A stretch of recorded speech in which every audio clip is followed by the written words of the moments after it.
Hi, my name's Tommy Unger, and I'm a data scientist here at Qumulo, and I'm here to walk you through installing the Qumulo API and running it on Windows in about 5 minutes in today's latest Q It Yourself video. So I put together a little helpful file that'll walk through the steps that I'm about to follow to get Python running on Windows and use the Qumulo API. First thing you need to do is install Python. We're going to do that. We're going to install Python 3.7. You can install 3.6 or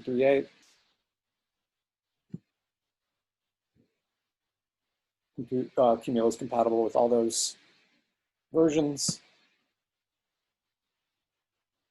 And the only little change is I'm going to say add Python 3.7 to the path. Click that checkbox and click install now.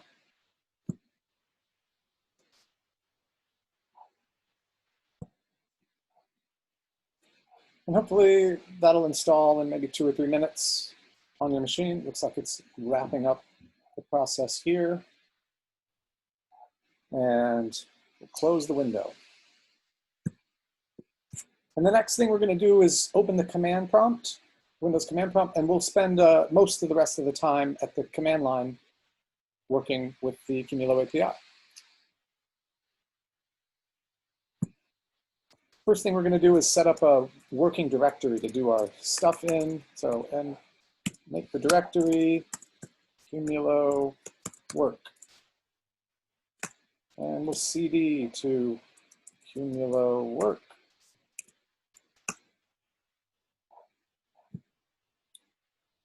And then we're going to see where Python got installed. Let's try that out. Where Python.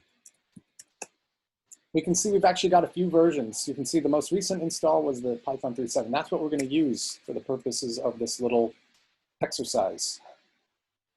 And so we're going to set up a virtual environment using that Python and in a directory called Python 3.7.9.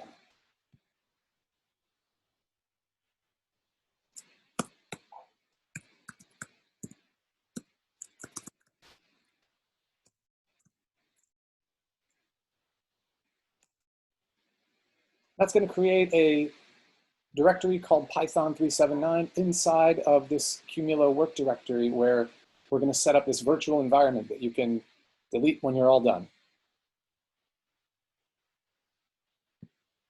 And that's created.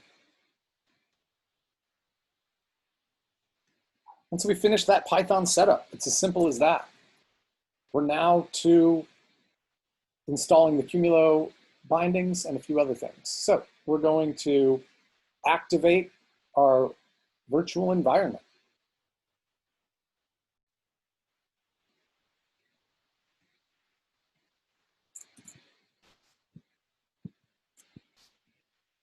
Copy and paste. Pretty quick, you can see the command line changed. That means we're all up and running. And then we're going to install a few prerequisites as well as upgrade our pip tool. First, we'll upgrade the pip tool. And then we're going to install the Qumulo API as well as the Python Jupyter Notebooks.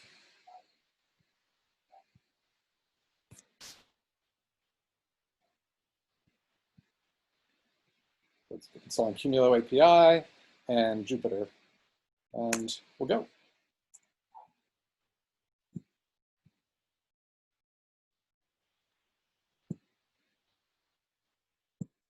And hopefully that took about 2 or 3 minutes on your machine. At this point, we've got all the prerequisites we need, and we can actually start using the QQ command line interface tool as well as the Qumulo API. First thing we're going to do is use that command line interface tool. So we're going to run this command, which is logging in to a Qumulo system, storing the credentials, the bearer token in this file, and using Active Directory for the authentication.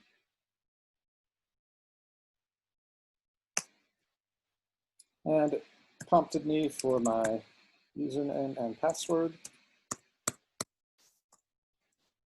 And we're logged in successfully. How do we know we're logged in? Let's run the next command. Who am I?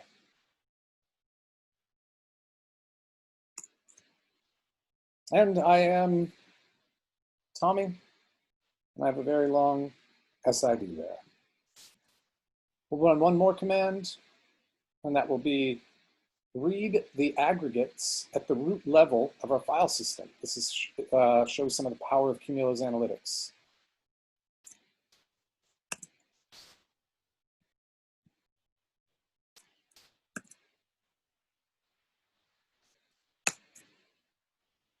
And we can see we've got 27 terabytes of data used across 2.6 million files and 200,000 directories. And that is using QQ, using our API, and wanted to build on that with one more thing, which is showing how you could leverage Jupyter Notebooks to explore the Python bindings and use the Qumulo Python bindings. So we installed Jupyter Notebook earlier with pip. We're now just going to run it. Jupyter Notebook. It's going to open up a browser window that gives you an interactive place to use Python. And we're going to create a new Python 3 notebook, file you might call it. And it starts off empty, but we conveniently have a bunch of code, a few lines of code we could cut and paste. And I'm going to just copy that and paste it. Tell you what it's going to do. It's going to set up some imports, and then it's going to create a REST client to our Qumulo cluster with the credentials that we used with QQ. It's all the same interface to Qumulo. It's all the API. And then we're going to run a couple commands. We're going to run those same commands. Who am I? And the read aggregates on the root of the file system. And let's go ahead and run this. You can see it logged in successfully. It ran the commands. It used the REST client to show who I am, Tommy, and the root level aggregates of the file system, which is real time. If you have billions of files, you'd see all that right here.